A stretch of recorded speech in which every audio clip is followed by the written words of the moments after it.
आता शेतकरी बंधूंनो, आपण आता दशपर्णी अर्क तयार करत आहोत।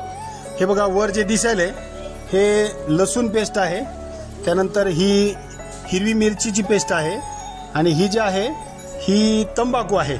लसूण मिरची तंबाखू, त्यानंतर हे कडुनिंबाचा पाला, त्यानंतर कनेरीचा पाला, घाणेरीचा पाला, धोत्र्याचा पाला, बेशरमाचा पाला, रुचकीचा पाला, करंजीचा पाला, एरंडीचा पाला, पपईचा पाला आणि सगळ्यात महत्त्वाचं सीताफळीचा पाला, अशा सगळ्या 10 वनस्पती आणि या 3 वस्तूंचं हे मिश्रण केलंय।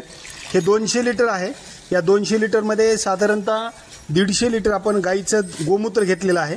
150 लिटर गोमूत्र, साधारणतः याच्यामध्ये आपण 30 लिटर गोकृपामृत टाकलेलं आहे, कारण लवकर या सगळ्यांचं अर्क निघावं। आणि हे साधारण 30 ते 35 दिवस आपण याला हे भिजवत ठेवून त्यानंतर हे तयार होते। 10 लिटरला 100 मिली टाकून फवारलं